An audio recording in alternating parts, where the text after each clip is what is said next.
Muito boa tarde, companheiros, companheiras, visitantes. Hoje, dia 2 de dezembro de 2020, essa é a 23ª reunião ordinária do Rotary Clube de São Paulo, ano rotário 2020-2021. Eu sou Roberto Souza, protocolo dessa reunião. Muito obrigado pela presença de todos nas nossas tradicionais reuniões de quarta-feira, na hora do almoço. Um instante da sua atenção, por gentileza.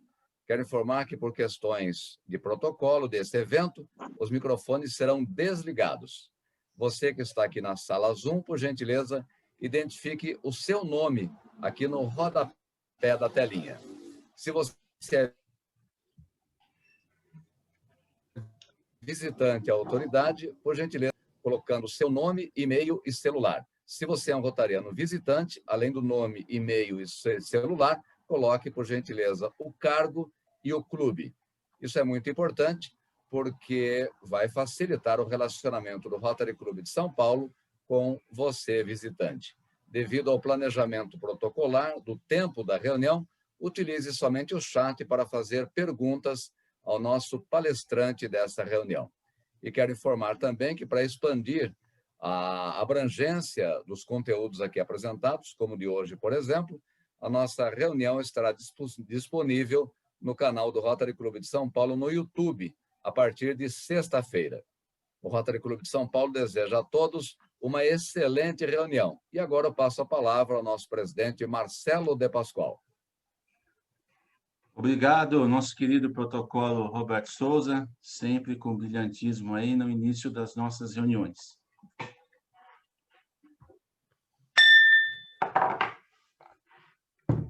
Com muita alegria e satisfação, iniciamos mais uma reunião, nossa 23ª reunião ordinária.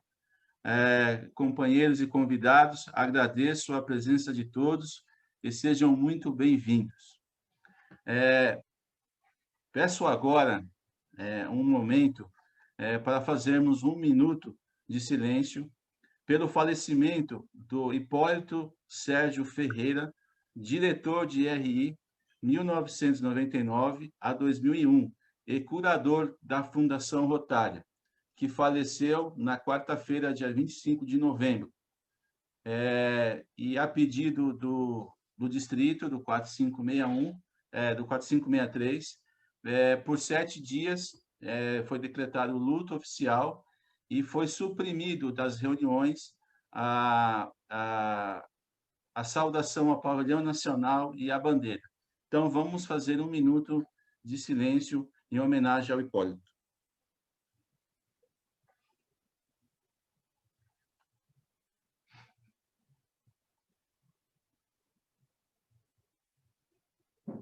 Oi, Hélio. Hoje é a reunião da tua...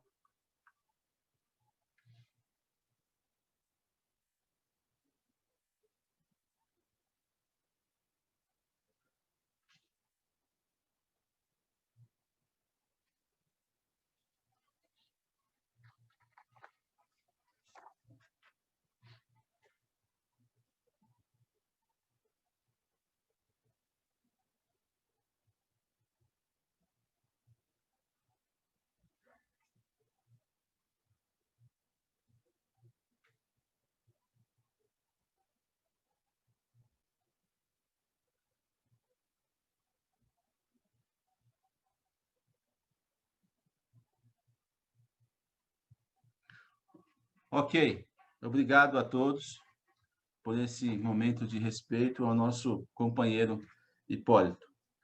Bom, temos um momento agora de muita alegria, que é aquele momento onde damos posse a novos associados no clube. E eu gostaria de iniciar dando a primeira posse à nossa querida amiga Renata Sanzoni Francisco. E é com grande honra que, neste momento, quero passar para a nossa querida Carla, que é a madrinha da Renata. Carla, a palavra é sua. Boa tarde a todos. Quero dizer que é uma satisfação imensa empossar como madrinha uma querida amiga.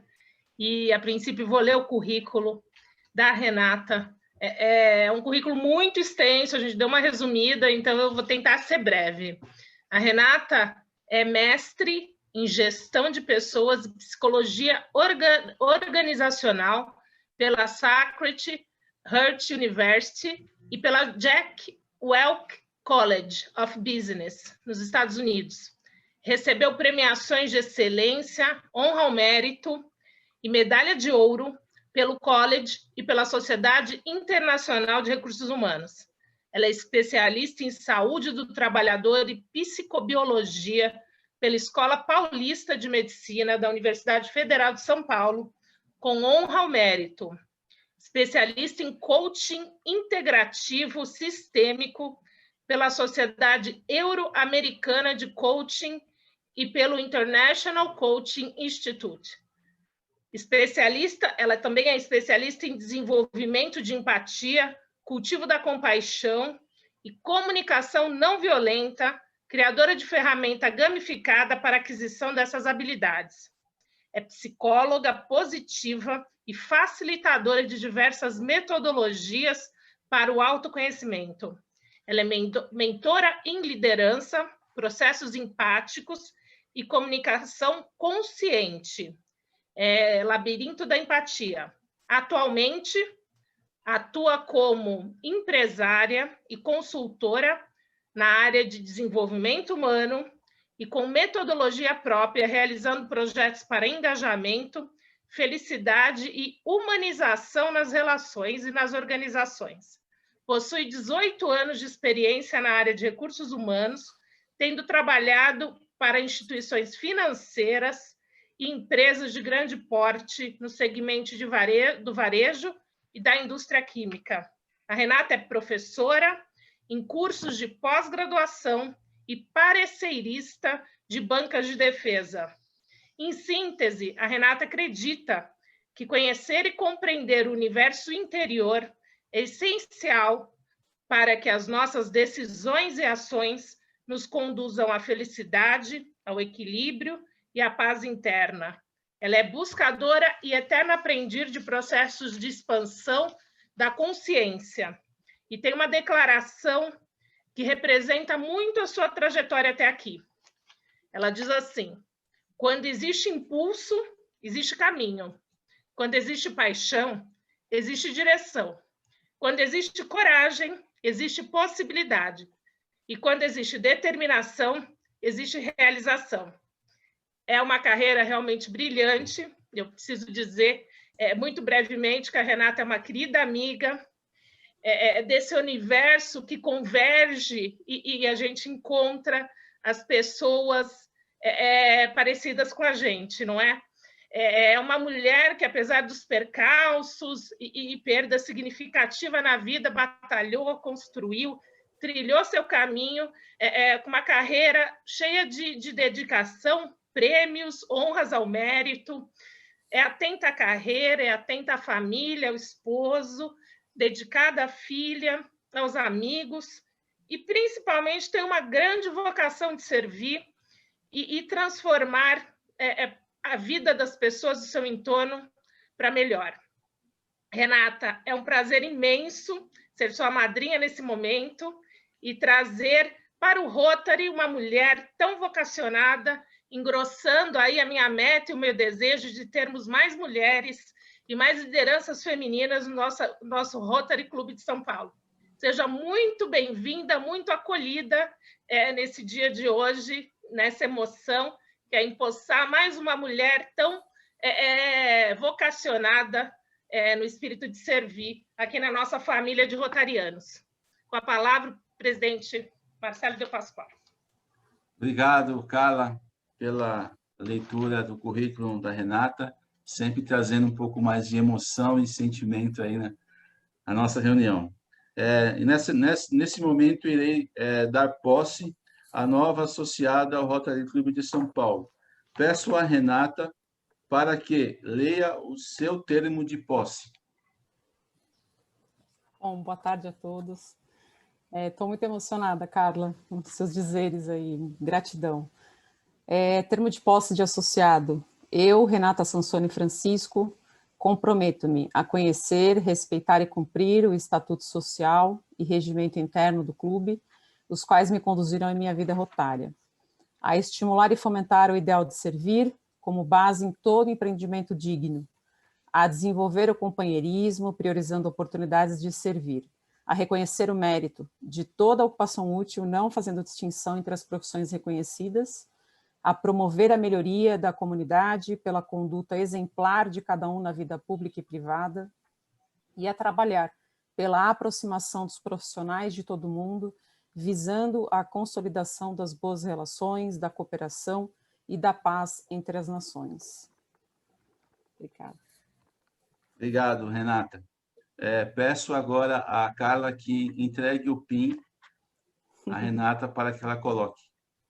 Aqui, Renata, aqui está o seu PIN, que simboliza Obrigada, a sua posse e a sua entrada como rotariana do Rotary Clube de São Paulo. Eu recebo. Receba com muito carinho e felicidade. Está aqui na minha mão, Carla. A gente fez uma mágica, hein? Ela passou pela tela e eu recebi. Então, Renata, nesse momento eu te só as mulheres, viu, Marcelo, que conseguem isso. Você viu, Lívia? Renata, peço... É o jeitinho feminino. Renata, peço que você faça uma breve considerações a nós aqui. Bom, primeiro eu vou colocar o meu PIN aqui, né? Já que agora eu ganhei esse PIN, né, Carla? Tá gravado, tá gravado. Tá gravado, hein? Ninguém pode... E tá gravado a maestria feminina também, né, Carla? Bom, Marcelo, vou ser breve aqui, nos meus dizeres aqui, está o PIN, com todo prazer, coloquei aqui do lado esquerdo. Eu estou muito feliz com esse convite, né, muito honrada com a oportunidade, acho que primeiro de ter conhecido a Carla, né, dentro de um ramo aí do contexto de liderança de mulheres, de empreendedoras, e que me estendeu aí o caminho e o acesso a você, Marcelo, ao Lívio, que é uma pessoa muito querida também, que eu tive a oportunidade de estreitar aí minhas relações e poder conversar um pouco a respeito de iniciativas sobre o clube em geral. Então, assim, como que eu resumiria? Eu acho que a Carla já bem colocou a minha missão de vida, meu propósito, através de um discurso, de poder contribuir, transformar a vida das pessoas, contribuir para o desenvolvimento humano, humanizar empresas, que é uma missão muito forte dentro de mim, contribuir no sentido de servir, para relações mais empáticas, para relações mais compassivas, para um mundo onde a gente tenha menos conflito, mais respeito e que seja mais pacífico. Então, sou apaixonada pelo segmento da felicidade dentro da vertente da psicologia positiva. É uma área que eu estudo desde a minha graduação e eu acredito que o grande mote, né, de todas as pessoas é encontrar satisfação, é buscar a alegria e a felicidade nas suas vidas, né, e o sucesso. Então, eu penso através do meu conhecimento, né, através das oportunidades, poder desenvolver, poder criar, contribuir com projetos, com causas, iniciativas que já existam dentro do Rotary ou que possam ser implantadas, onde eu possa, através disso que eu acabei de dizer, contribuir com todos. Então é isso, agradeço, estou imensamente honrada de participar e de ser incluída aí como associada hoje. Obrigado, Renata. Obrigada. E a partir desse... Renata. Obrigada, Carlinhos. Nesse momento, declaro Renata Sanzoni Francisco empossada no Rotary Clube de São Paulo e peço aos companheiros que a recebam com uma calorosa saudação rotária. Renata, peço que você levante o certificado, se tiver aí fácil na mão. Sim, está aqui do meu lado, claro, está aqui, recebi hoje. Recebeu o certificado de posse. Obrigado. Muita alegria. Obrigado mais uma vez, Renata. Seja bem-vinda ao nosso clube. Carlinha, nova presidente, conversar obrigada. Depois. Bom, em breve. Vamos para a segunda posse agora. Com grande honra que, nesse momento, iremos dar posse ao nosso novo companheiro, Hélio Borim Filho. Portanto, convido o companheiro Paulo Ribeiro Campos Filho para que apresente seu afiliado, Hélio Borim Filho, e, na sequência, eu empossarei. Paulo, liga o microfone.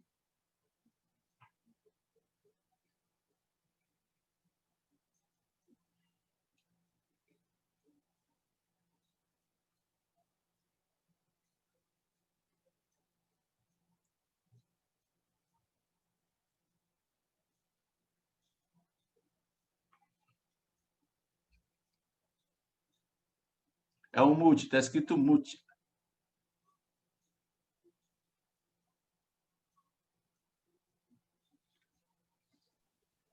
Pronto, agora sim, Paulo. Isso. Desculpe, hein? Não, tem problema. Bom, o Hélio Borim eu conheci na casa de Davi, porque eu já conhecia o Wagner, que é o irmão dele, que hoje é o presidente da casa de Davi. Antes ele era o presidente. E o Hélio acumulou a diretoria de pesquisas em doenças mentais, lá na casa de Davi, e até a coordenação da secretaria. Ele já foi companheiro nosso de Atibaia, né? Veio morar em São Paulo, e aí eu captei ele para nós, né? Tá certo? Porque o Hélio é uma simpatia danada, um cara simples, agradável, vocês vão ver. E bater um papo com o Hélio, eu sempre ganho R$ 1.100 com ele, porque eu faço consulta grátis cada hora, tá certo? A formação dele é em psicanálise, e ele também tem especialidade pela Sociedade Brasileira de Psicanálise Integrativa e se especializou em neurociências pela Universidade Federal de Minas Gerais. E ele é pesquisador em autismo na parceria que existe da Casa de Davi, em que ele coordena com a Universidade de São Paulo e a Universidade Ben Gurion, lá em Israel. Ela tem dado um apoio para nós. É bom vocês saberem disso, entendeu? A Casa de Davi, hoje, ela se beneficia de onde tiver condição de transferência de conhecimento do autismo. Nós temos também contatos com o pessoal da Holanda, dos Estados Unidos, não é? E tudo quem coordena essa parte, por dominar a linguagem, é o Hélio. Muito bem. E ele também é da Brazilian Business Park, que é uma entidade familiar, é muito conhecida. Se vocês entrarem Brazilian Business Park, vocês vão ver lá o que vem a ser. É o maior empreendimento brasileiro no setor de galpões industriais. É só vendo. E eu estou muito satisfeito, muito contente de ter o Hélio, como é que se diz, aceitado em vir por nosso roteiro. É isso. Obrigado, Paulo. Obrigado pela apresentação do Hélio. E eu peço para que o Hélio leia o seu termo de posse. Hélio. Olá a todos, uma boa tarde.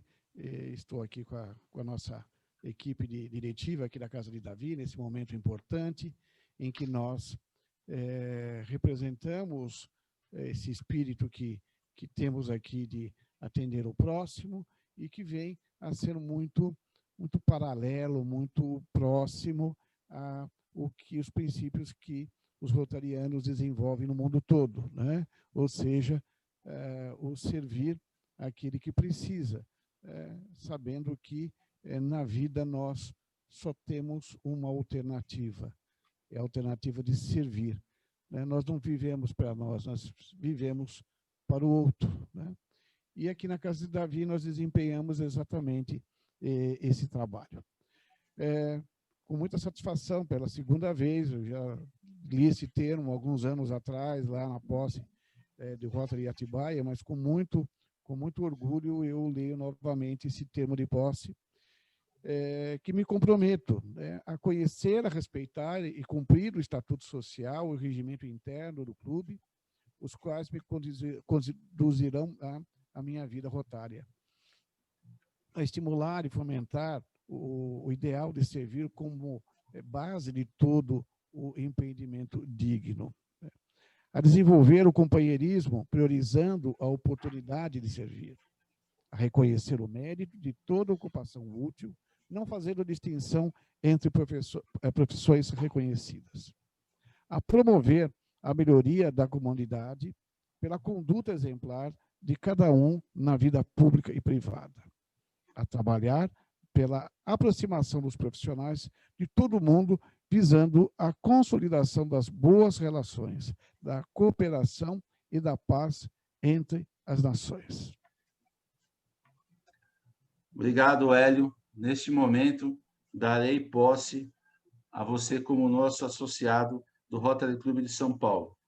Portanto, peço ao Paulo que lhe entregue o PIN. Paulo, lhe entregue Hélio, o PIN. está aqui, para você, o PIN do Rotary Clube. Bem-vindo ao Rotary Clube de São Paulo. Hélio, agora você receba aí o seu PIN. As honras aqui do nosso superintendente, que me coloque o PIN aqui, terceirizando o Paulo, que é outro nosso companheiro.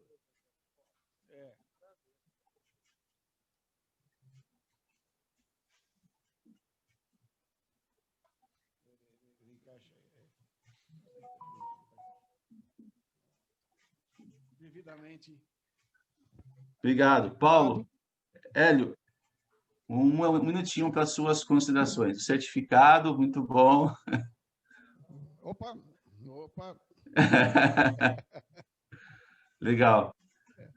Um minutinho aí para a sua palavra.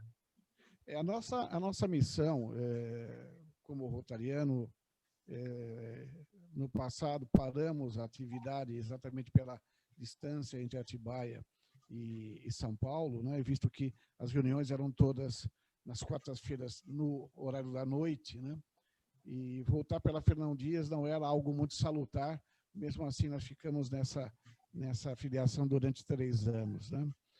Também lembrando do Lívio também, que esteve conosco algumas vezes, né, lá no BBP e lá no Rotary também, sempre ativo, né, e que a gente tem uma consideração também muito grande. E nós esperamos que aqui, com o nosso conhecimento, com a nossa dedicação, nós possamos ajudar a construir cada vez mais essa missão tão grande que do Rotary, não só aqui do Brasil, mas no mundo todo, né? Essa missão do Rotary de trazer a união entre as comunidades, a união entre os afinados com a causa rotária. E por isso nós ficamos extremamente honrados em trazer a nossa lapela, um PIN. Até lembrava com meu irmão ontem, que certa vez eu estava saindo de um prédio do Rocha Verá, aqui em São Paulo, né? E eu tinha ido... Aproxima mais o microfone, Hélio, está sumindo o som. Estava com o PIN no meu paletó, e aí eu cruzei com uma outra pessoa bem de longe, né? E ela me fez não conhecia a pessoa, estava entrando no prédio, eu saindo, ela me fez uma referência, né? Porque também ela era uma rotariana, né? Então, os rotarianos, mesmo sem ter nenhuma afinidade aparente, né? Com isso, então, nós estamos muito honrados de estar podendo e estar tendo a responsabilidade de carregar o PIN no peito, né, bem perto do coração. Muito obrigado. Obrigado, Hélio. Obrigado pelas suas palavras. E, neste momento, declaro Hélio Borim Filho empossado no Rotary Clube de São Paulo e peço aos companheiros que receba com uma calorosa saudação rotária. Bem-vindo, Hélio.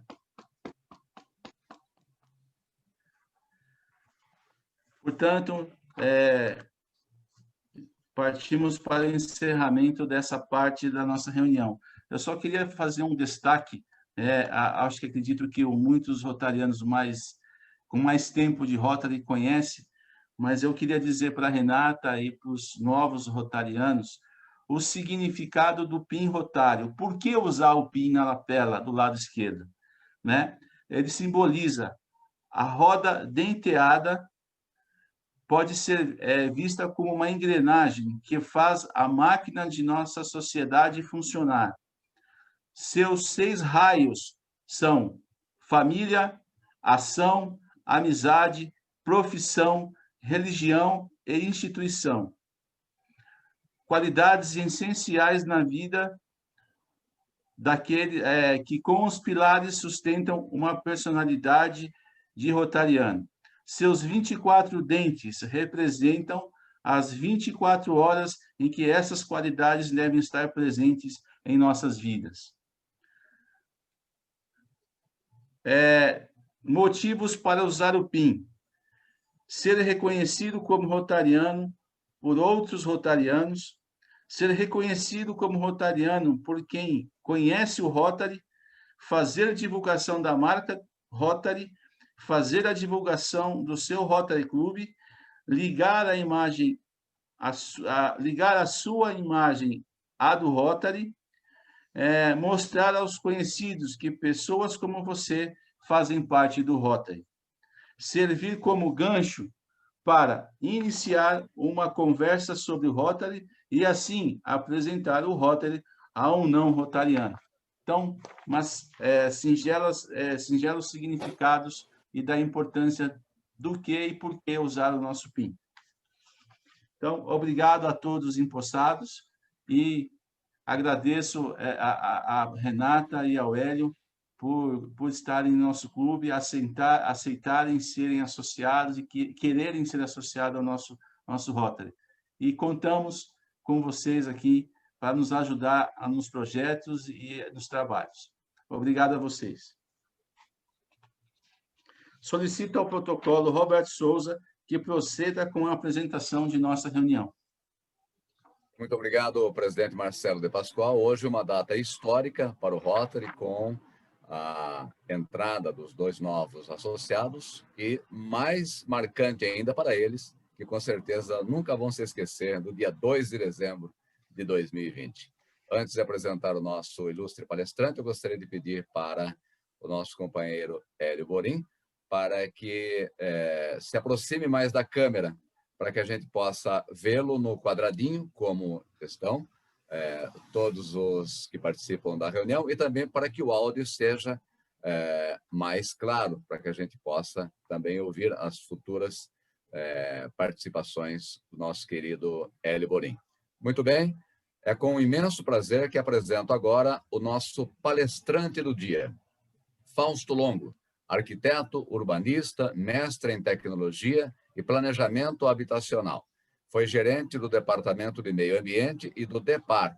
Atuou em diversos organismos públicos e também privados, tais como IPT, CESP, Secretaria da Ciência e Tecnologia, Ministério da Ciência e Tecnologia, Secretaria Especial de Ciência e Tecnologia da Presidência da República, entre outros. Foi senador da República Italiana entre 2013 a 2018 e atualmente é o deputado do Parlamento Italiano com mandato até 2023. E fica no eixo Roma-São Paulo e também na América Latina, em contato com as lideranças italianas e brasileiras em todo o continente sul-americano. Com a palavra, o presidente Marcelo de Pascoal. Obrigado, Roberto Souza, nosso protocolo, mais uma vez. Fausto, obrigado por te agradecer por você ter aceitado o convite de estar conosco hoje, nos fazendo essa apresentação. E eu quero agradecer também ao nosso querido Lívio Giosa, que é o padrinho que trouxe o convite, que nos indicou você para que nos trouxesse essa apresentação. Lívio, obrigado. E já te passo a palavra, Fausto, para que inicie a sua palestra Panorama Internacional Pós-Pandemia. A palavra é sua, Fausto. Vamos lá. Primeiro, uma boa tarde a todos os companheiros rotarianos. Eu admiro muito a filosofia, os princípios, os valores que regem essa entidade. Aliás, que a gente precisava ter esses princípios, esses valores, de uma forma expressa hoje, por todas as instituições, mas também pelas pessoas, né? Nós atravessamos um momento bastante delicado à humanidade e esses princípios que regem o Rotary seriam extremamente importantes para nortear uma retomada de, como disse a Renata, um futuro um pouco mais pacífico, um pouco mais generoso para toda a humanidade. Eu espero corresponder à expectativa que que o Lívio, né, e o Roberto Souza sempre colocam, não é uma palestra, é um bate-papo. Eu acho que, como parlamentar, representando 10 países do continente sul-americano, num parlamento que pertence à União Europeia, eu acho que eu tenho a responsabilidade de acompanhar um pouquinho aquilo que está acontecendo nesses países, né? A Itália, fazendo parte da Comunidade Comum Europeia, a gente é obrigado a acompanhar, como país membro, tudo aquilo que acontece, uma vez que as decisões do parlamento italiano dependem também da aprovação do Parlamento Europeu e da Comissão Europeia.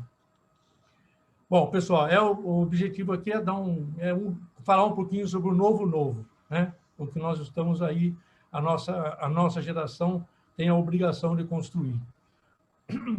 O objetivo é traçar um panorama dos impactos e das expectativas econômicas internacionais neste período pós-pandemia, com ênfase na União Europeia e Itália, que é onde eu posso, vamos dizer, tenho informações um pouco mais detalhadas, assim como sobre os possíveis impactos e consequências que esse ambiente pode trazer para o nosso país, para o nosso Brasil, né? Bom, para melhor compreender, vamos dizer assim, esse momento que nós estamos atravessando, é interessante a gente dar uma olhadinha, mesmo que superficial, né, sobre alguns fatos e processos históricos que nós assistimos nestes últimos anos que antecedem esse período que nós estamos aqui sobrevivendo, né? Nós estamos aí entrando na terceira década do terceiro milênio, né? 2020. O século passado, né, o século XX, ele foi marcado por ser um dos períodos em que a humanidade sentiu o maior impacto dos avanços tecnológicos, da aplicação prática de conhecimentos científicos, e também é considerado o século do massacre, né? Uma vez que nós tivemos os avanços, vamos dizer, tecnológicos impressionantes. Foi o século que inventou o avião, o carro, né? Que inventou a telecomunicação, que inventou a televisão, que inventou a medicina atual, né? Quer dizer, iniciou com a penicilina. A maior parte dos inventos que hoje estão presentes no nosso dia a dia nasceram nesse século XX, né? Que é também chamado século americano. Se o século XIX foi o século europeu por excelência, né? Onde a Europa ditava as regras, a cultura, a economia, o século XX foi o século americano, que desde o início foi o país que definiu, tanto do ponto de vista de mercado, quanto do ponto de vista da sua presença até nas grandes guerras, para garantir, vamos dizer assim, algum processo de pacificação, nem sempre pela via, vamos dizer, mais justa, assim, pela via do armamento, mas teve uma influência no século XX que foi determinante. E agora nós estamos aí entrando no século XXI, e que deverá ser o século do Sudeste Asiático, que deve mudar também a cultura, deve mudar a influência econômica, e que também a humanidade vai experimentar aí uma série de modificação. É importante lembrar que no século XX, além das grandes invenções, nós tivemos 2 grandes guerras mundiais, 2 bombas atômicas, diversos conflitos regionais. Tivemos aí o nascimento e a morte de uma experiência comunista na União Soviética, que desapareceu do cenário, que em menos de um século surgiu e desapareceu. Tivemos a Grande Depressão de 1929, com a quebra da Bolsa. Tivemos a Guerra Fria, tivemos a Guerra Espacial, a gripe espanhola, enfim, a crise do petróleo da OPEP, tivemos a AIDS, né? A humanidade enfrentou diversas crises, quer dizer, essa pandemia que nós estamos enfrentando, ela não é nem 1% daquilo que a humanidade enfrentou no século passado, principalmente a gripe espanhola, que em 2 anos, entre 18 e 20, dizimou 50 a 100 milhões. Naquela época não existiam estatísticas firmes, não existia esse controle dos governos, mas calcula-se que entre 50 e 100 milhões de pessoas perderam a vida. Não tinha uma família na Europa, por exemplo, que não tinha perdido um ente querido para essa terrível pandemia da gripe espanhola. E todos esses avanços tecnológicos que nós conhecemos, principalmente no final da segunda, vamos dizer, de 1940 para frente, né? A guerra acabou estimulando o desenvolvimento de uma tecnologia extremamente avançada, mas essas tecnologias, embora elas tenham entrado na nossa vida de uma forma bastante impactante, elas foram sendo absorvidas pela sociedade de uma forma bastante gradual, ou seja, a gente saiu do rádio e passou para a televisão de uma forma muito gradual, com uma aceitação muito fácil por parte da humanidade e também sem grandes impactos do ponto de vista da geração de emprego, renda, da produtividade, de como os seres humanos exerciam as atividades para poder sobreviver. Então, o engenheiro fazia a sua parte, o médico fazia a sua parte, quer dizer, o padeiro fazia a sua parte, e foram absorvendo as tecnologias nas suas atividades profissionais de uma forma bastante, vamos dizer assim, palatável, aceitável, gradual, né? Até a chegada aí do computador e da internet, do universo digital que nós tivemos no seu início, a telecomunicação através do telefone celular, que modificou a rotina das pessoas, né? E, por essa razão, a gente pode dizer que o século XX também foi uma era de mudanças, né? Uma era de mudanças, quer dizer, foram mudanças gradativas que foram aperfeiçoando a tecnologia e foram se introduzindo no dia a dia da nossa vida. Todas essas mudanças, elas estabeleceram um novo cenário, tanto do ponto de vista econômico, quanto do ponto de vista social e político. E, no pós-guerra, provocou, principalmente com a participação de um conjunto de nações que não tinham nada a ver com o conflito, tanto na Primeira Guerra Mundial quanto na Segunda, este ambiente de países que não têm fronteira com um certo conflito, se envolverem naquele conflito, gerou uma internacionalização, tanto da economia, porque em função do fornecimento de matérias-primas, para frente de batalha, para guerra, para coisa desse tipo, quanto do ponto de vista de insumos e quanto de tecnologia.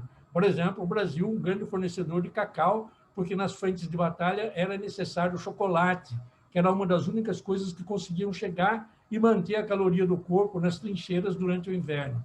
Assim como o ferro brasileiro, né? A matéria-prima brasileira de minerais, que ajudou a indústria siderúrgica brasileira a crescer, mas também ela foi criada com investimentos norte-americanos para poder fornecer matéria-prima para a parte de balística, a parte de mísseis, a parte de, enfim, de materiais de guerra. Bom, essa internacionalização da economia, ela afetou o sistema produtivo, afetou o comércio, afetou o fluxo de capitais, afetou a parte de investimentos e, enfim, inaugurou essa era que nós chamamos de era globalizada. Quer dizer, inaugurou a globalização, né? Mas, ainda assim, nós temos que entender que, mesmo com a era da globalização, a humanidade ela foi entrando no novo século de uma forma bastante lenta e gradual, né? Não foi com o impacto que todo mundo esperava, o ano 2000, o bug do milênio, e uma série de acontecimentos que todos esperavam no ano 2000 e que realmente não aconteceu, né? E não aconteceram. Então, a gente entrou no século XXI, mas no mesmo compasso do século XX ainda, absorvendo gradualmente as tecnologias, assim como aconteceu no início do século XX. Do século XX até 2014, a humanidade estava acomodada, vindo no mesmo ritmo que tinha no século XIX. A forma de fazer política, a forma de relacionamentos, costumes familiares, enfim, com a Primeira Guerra Mundial, com a gripe espanhola, com a sequência de conflitos e eventos que mudaram o perfil da humanidade, é que, a partir de 18, a humanidade, a partir de 2018, 19 e 20, com o fim da pandemia da gripe espanhola, é que a humanidade efetivamente acordou que ela tinha entrado no século XX, a era da tecnologia. Bom, mas até 1920, até 2019, também a nossa humanidade vinha vindo nesse ritmo do século XX, sem muita preocupação com os impactos. Só que esse ritmo ele foi severamente alterado com alguns acontecimentos que a gente chama de aceleradores da nossa entrada, do nosso ingresso de verdade no século XXI, no terceiro milênio. Esses 3 fatores foram a bolha imobiliária americana, os avanços tecnológicos abruptos, quer dizer, que geram ruptura, e, como péssimo complemento, a pandemia. Bom, antes da bolha americana, nós tivemos as primeiras boas-vindas ao terceiro milênio de uma forma bastante negativa, impactante para a humanidade.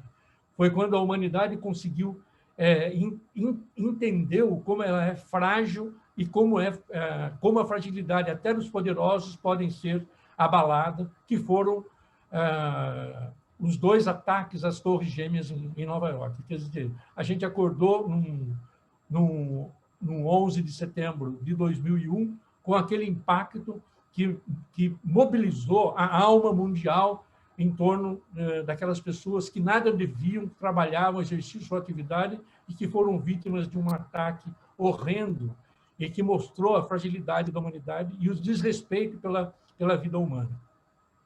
Mas depois nós tivemos a bolha americana, que talvez não tenha sido tão impactante como foi a recessão de 1929 com a quebra da Bolsa de Nova York, mas ela teve um impacto que aqui no Brasil foi chamada de marolinha e que, na verdade, ela arrastou nações inteiras à quase falência. E ainda, gente, neste processo de recuperação da bolha imobiliária americana, aí, que abalou a economia global, a gente ainda não conseguiu sair dela. Muitos países ainda estão gravemente feridos em sua economia em função da política, do poder que tinha a economia americana sobre a atividade mundial. Veja que a economia americana significa 17 trilhões de dólares.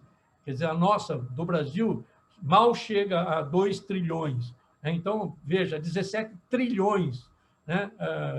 Que é uma economia que tem um peso, uma força na parte da manutenção, por exemplo, do emprego, da renda, da produção, do consumo de insumos naturais, de commodities do Brasil e do mundo, que às vezes alimentam o país inteiro. Pequenos países que têm, às vezes, uma população menor do que a de São Paulo, né, da cidade de São Paulo, e que sobrevivem dessa economia. Então, quer dizer, essa bolha foi um acelerador para que o mundo acordasse que não podia ficar somente na dependência daquele tipo de economia e de um único país, né, de uma única nação. O segundo impacto acelerador da nossa entrada no século XXI foram os avanços tecnológicos, principalmente a automação industrial, a indústria 4.0 e, agora, com maior impacto, a inteligência artificial. Só para se ter uma ideia, grandes redes bancárias no mundo, que tinham 20, 30, até 50 mil funcionários, hoje elas mantêm praticamente de 10% a 15% desses funcionários. A maior parte, hoje, trabalhos executados através de inteligência artificial e de sistemas digitalizados. Logicamente que isso vai ter uma influência muito grande no futuro próximo. A sociedade ficou sem emprego. Hoje nós temos cerca de 24 milhões de pessoas desempregadas no Brasil. Mais ou menos 13 milhões desempregados no sentido, vamos dizer assim, definido pelo IBGE, que eram pessoas que tinham a carteira assinada e deixaram de ter a carteira assinada. Mas nós temos que contar que existem aproximadamente mais 11 milhões de pessoas que não conseguiram entrar no mercado de trabalho. Jovens formandos, idosos, inclusive, porque como aumentou, a medicina fez aumentar a qualidade de vida e prolongou, vamos dizer assim, o período da existência nossa, logicamente que as pessoas são mais úteis, até com mais idades, né? Então, o emprego não acompanhou esse tipo de raciocínio. Ao contrário, a introdução desse mundo da inteligência artificial, ele rouba o emprego tradicional. Isso nos remete à necessidade de rever os currículos das nossas universidades, das nossas escolas. Nós sabemos que o Rotary é uma instituição preocupada com essa característica de formação do ser humano em todo o seu sentido completo, e é uma coisa que o Rotary deve se preocupar. Qual é o currículo que nós precisamos agora na universidade? Nós vamos continuar ensinando as pessoas a se formarem para serem empregados de grandes corporações, ou nós vamos criar novos empreendedores, pessoas que consigam sobreviver com seus próprios negócios dentro de uma margem de expectativa de lucro menor, mas com qualidade de vida maior, né? Como já disse aqui hoje, 2 pessoas, um dos fatores mais importantes da humanidade é garantir que as pessoas tenham equivalência de oportunidade para construir a sua própria felicidade. Que, enfim, todos nós viemos aqui em busca de, não em busca, mas acidentalmente, nós merecemos dignidade e felicidade. Depois, como nós sabemos que se a Revolução Industrial levou praticamente de 30 a 40 anos para que a humanidade, para que ela se instalasse devidamente e a humanidade se adaptasse àquela nova realidade de ir trabalhar na fábrica, de ter 14 horas de trabalho por dia, de receber salário, tal. Essa mudança que nós estamos atravessando agora da inteligência artificial, ela vai ser muito mais rápida, porque ela nos obriga a uma adaptação forçada a essa nova realidade. A indústria que quiser ser competitiva no mundo, inevitavelmente, ela vai ter que buscar automação, 4.0, os avanços tecnológicos. E depois, como último acelerador e como péssimo complemento desses outros 2, nós tivemos aí a pandemia causada pela disseminação do Covid-19. Repetindo esta crise que nós assistimos em 2018.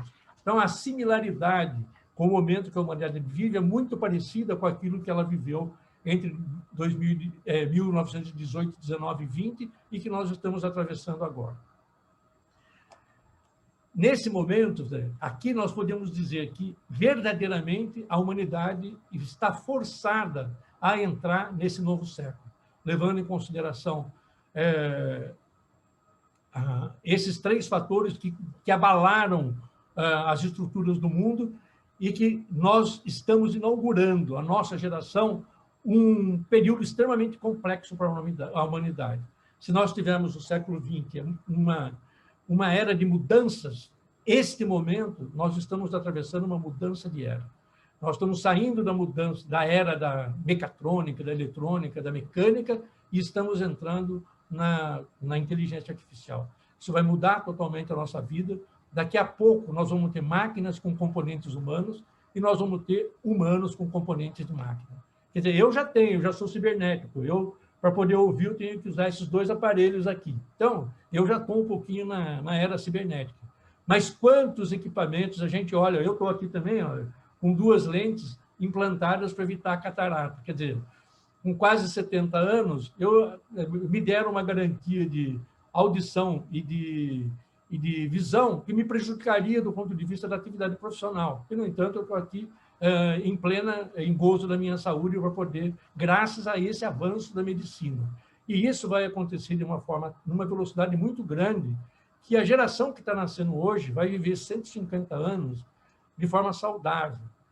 Né? Ou nós vamos ter através da medicina avançada, através da clonagem, através principalmente da nanotecnologia, quer dizer, os micro-robôs que vão ser biológicos, que vão ser introduzidos no corpo humano e que vão consertar, inclusive, a parte genética antes da pessoa nascer.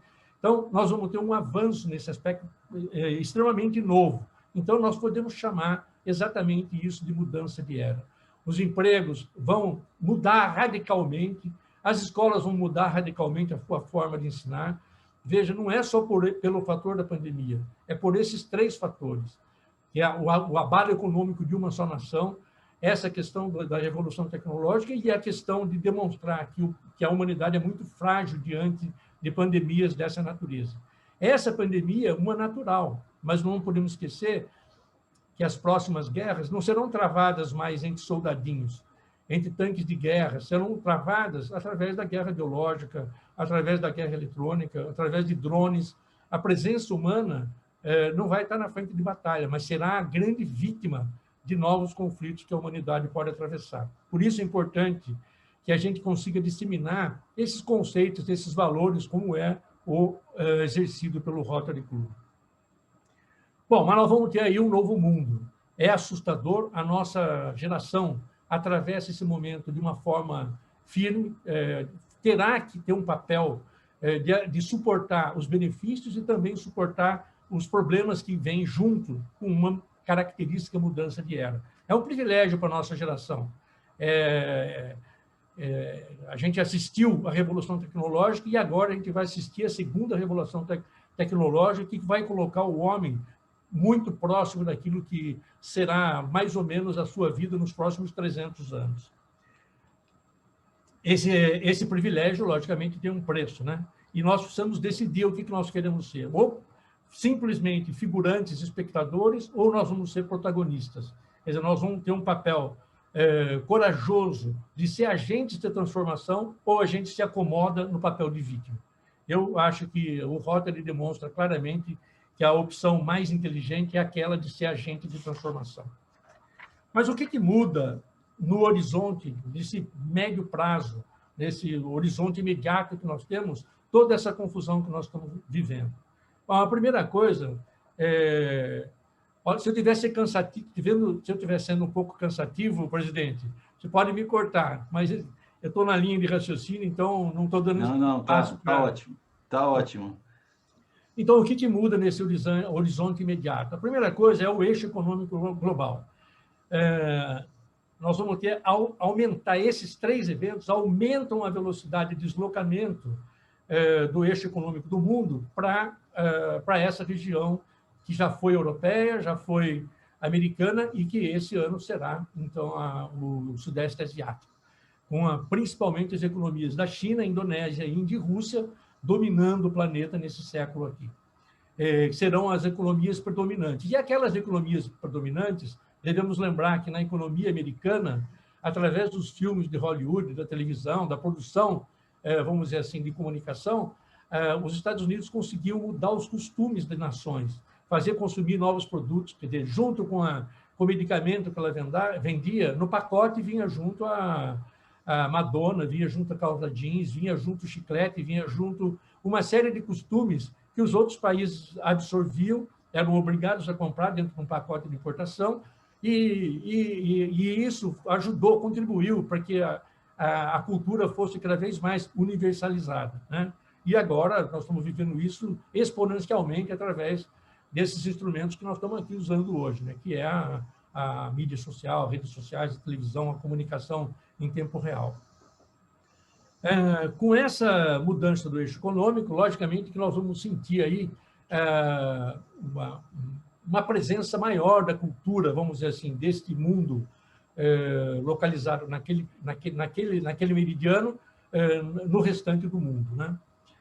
Você já viu, nós já vimos aí na eleição do Trump a interferência da Rússia na disseminação de fake news no eleitorado americano.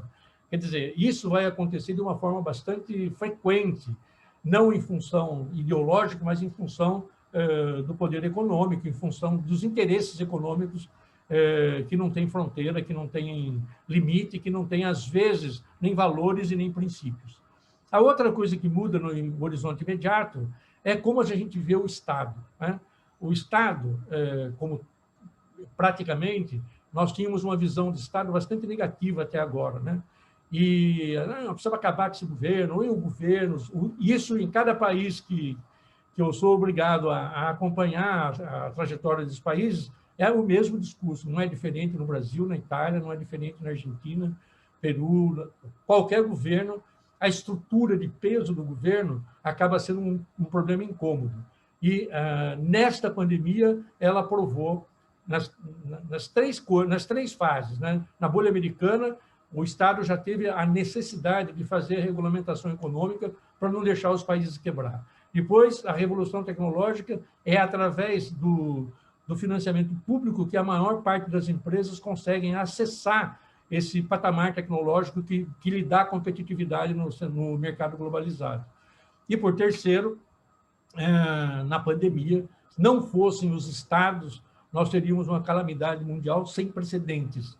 E, na verdade, a presença do Estado, desde prefeituras, governos dos estados, assembleias legislativas, o governo federal, o Senado, as estruturas institucionais, como Supremo Tribunal Federal, as instituições jurídicas, as instituições, enfim, executivo, legislativo e judiciário tiveram que ter uma articulação na maior parte dos países. Na União Europeia, eu assisti isso de perto, não fosse essa conjugação de responsabilidades, o dilema, o impacto da pandemia teria sido muito mais grave daquilo que nós estamos sentindo. Então...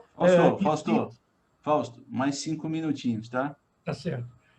Tá certinho. Então, existe aí uma tendência de controlar um pouquinho a burocracia excessiva do Estado, acabar com essa voracidade tributária que o Estado tem, essa ausência de transparência e, principalmente, a falta de conexão com quem paga a conta. Quer dizer, os Estados modernos têm que aprender que quem paga a conta é o contribuinte, é o cidadão. Então, que o Estado precisa ter um tamanho que corresponda tanto em seriedade e transparência, quanto entrega de produtos e serviços que sejam coerentes com aquilo que a sociedade paga. Depois nós tivemos uma terceira mudança, que foi a mudança do consumo do consumidor.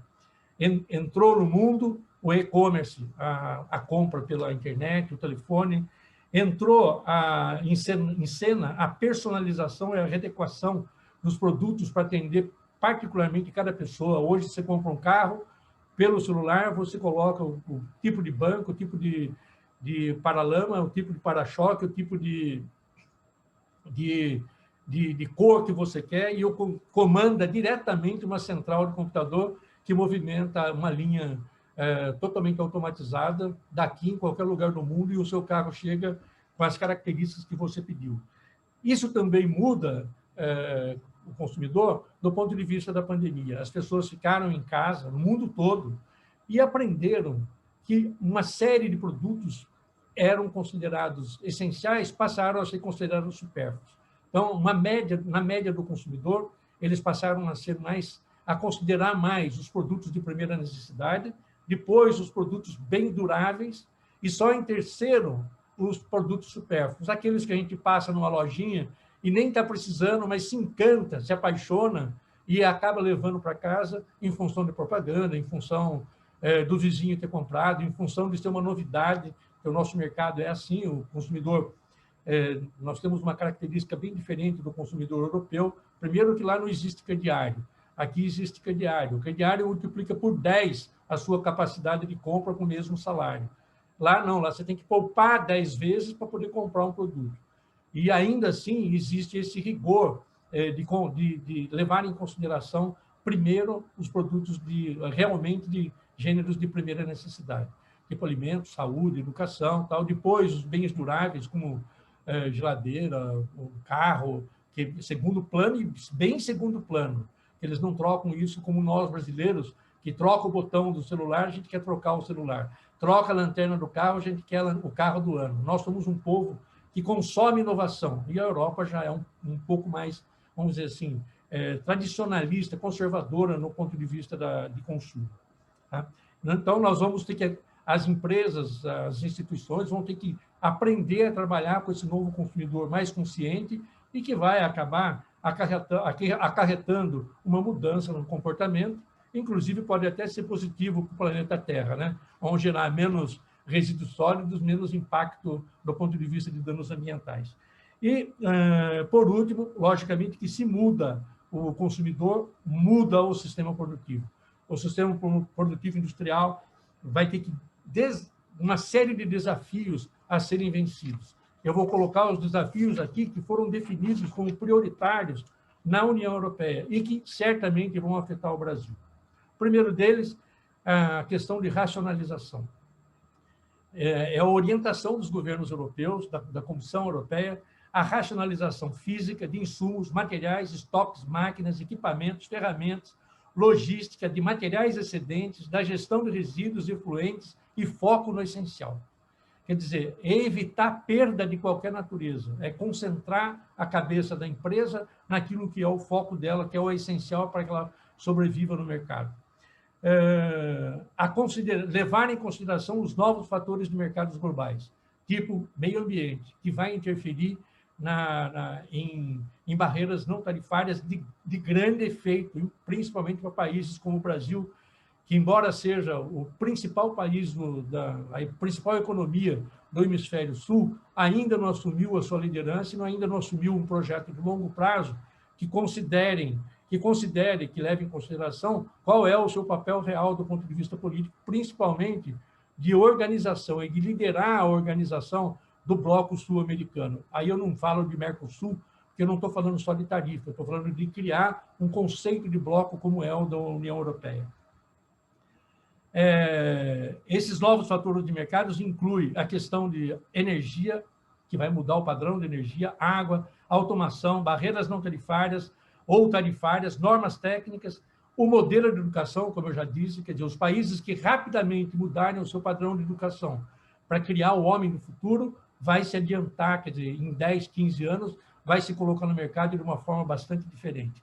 E formação, capacitação e treinamento. Nós vamos ter que ter capacidade para capacitar, treinar e mudar o perfil dos profissionais que foram formados para uma realidade e nós vivemos outra, uma realidade totalmente diferente.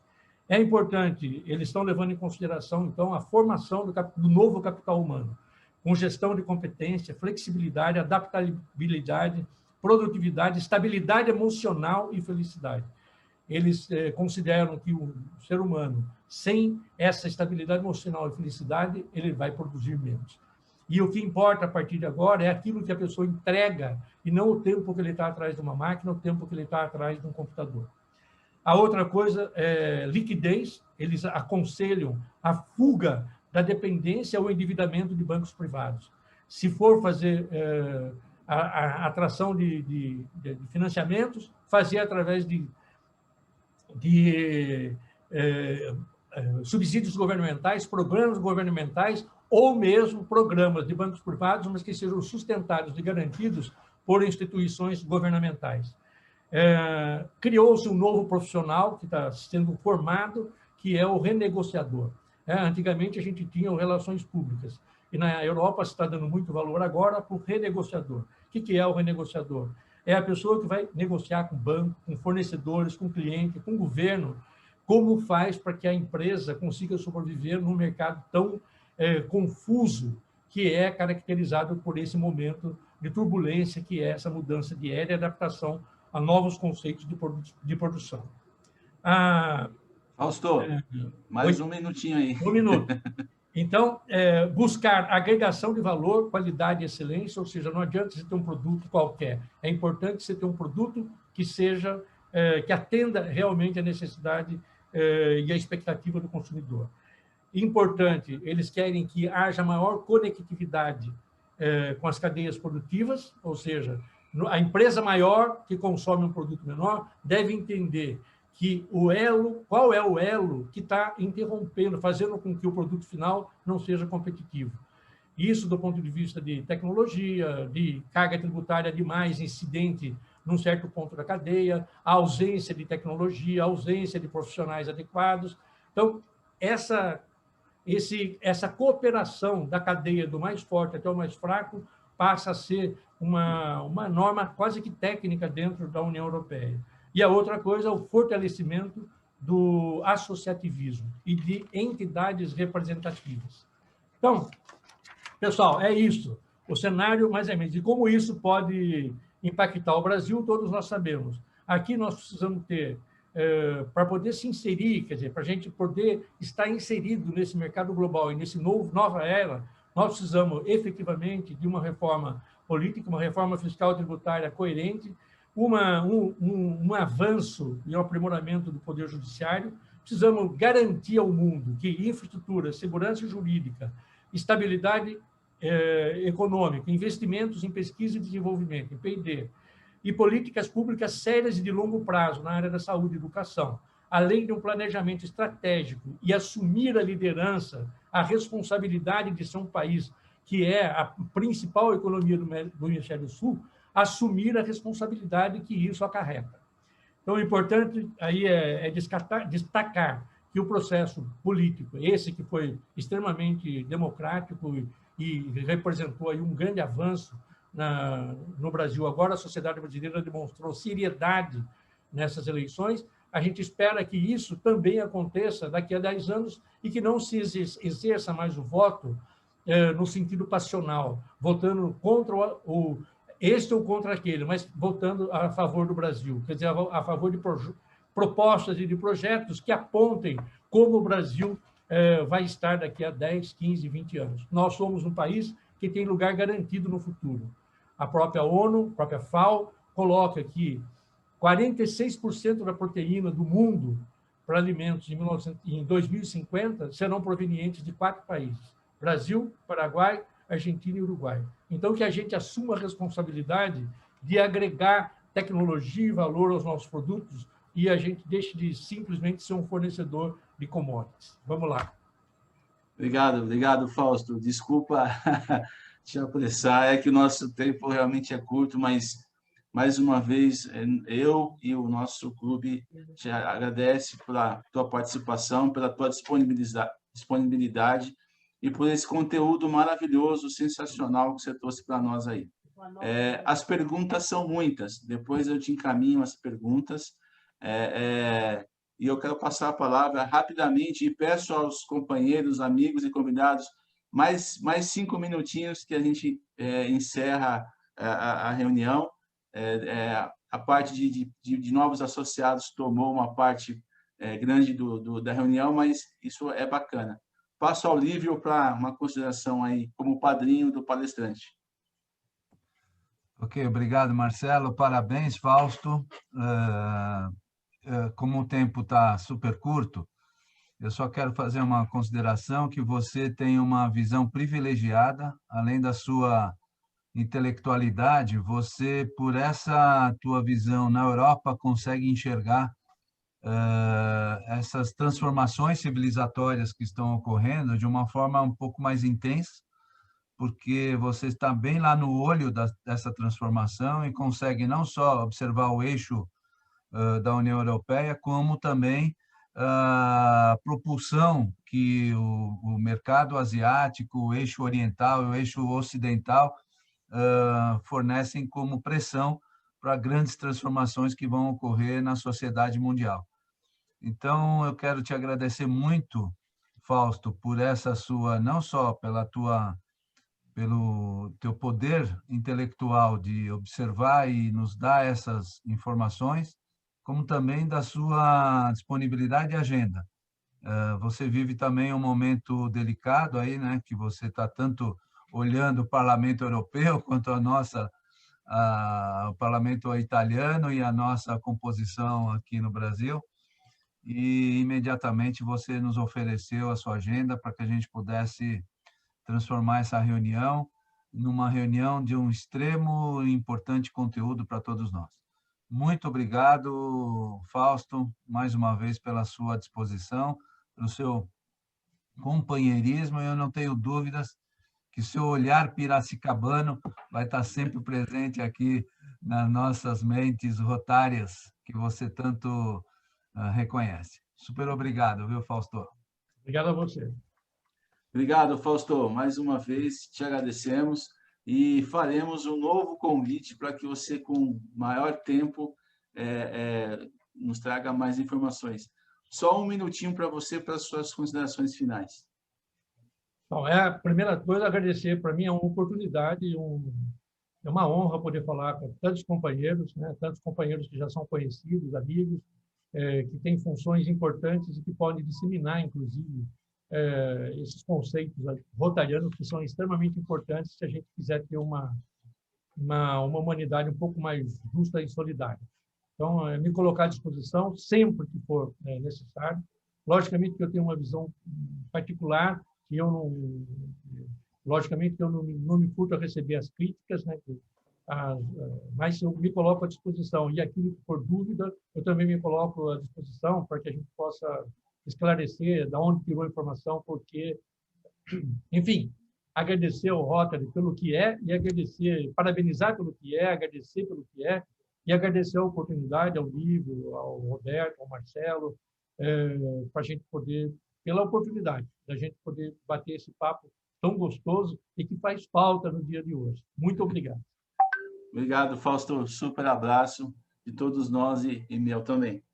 eu queria também agradecer, fazer um agradecimento especial ao nosso querido Dr. Naide Chicane, que trabalha junto conosco aqui nas agendas e palestras, sempre nos dando apoio e nos ajudando aí nas manobras que a gente faz nas agendas aí. Obrigado, doutor Naide.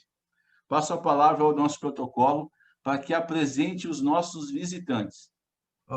Eu queria só fazer um destaque para o Roberto. Roberto, entra em cena agora o seu sotaque piracicabano, por favor, porque você está em casa hoje, né, meu?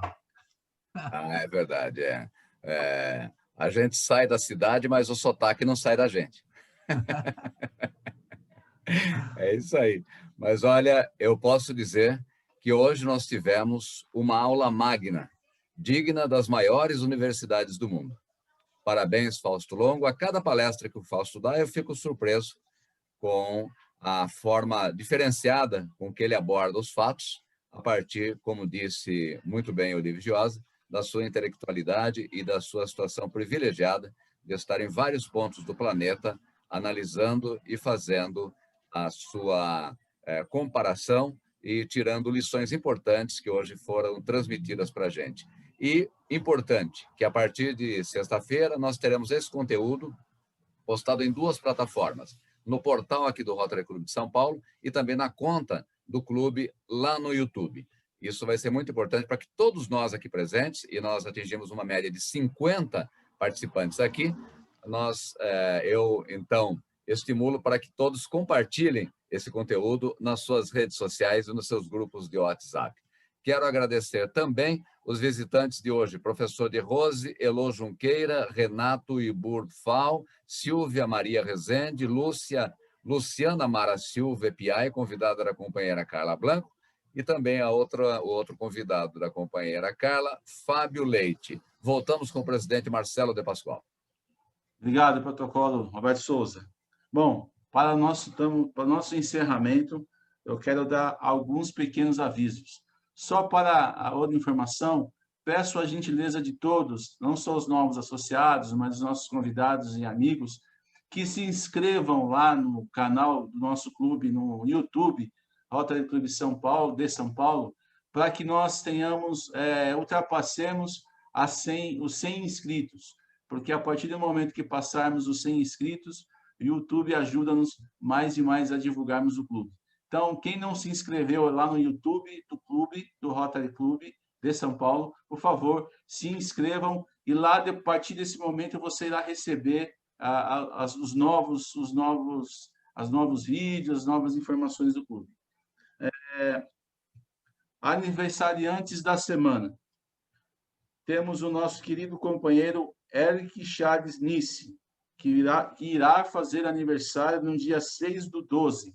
Dia 6 de dezembro, o Eric ficará um pouquinho mais velho, e então vamos dar os parabéns a ele. Parabéns, Eric, e que Deus te abençoe. Na próxima semana, no dia 9 de dezembro, teremos a nossa 24ª reunião ordinária, com o tema da palestra Perspectivas da Economia. Voltamos, Olívio, a falar de economia na próxima semana, com o palestrante Manuel Henriques Garcia. Então, convido a todos que estejam presentes novamente na nossa reunião e prestigiem a palestra do Manuel Henriques Garcia. Que o Manuel Henriques Garcia é doutor, mestre e bacharel em economia pela FEA USP.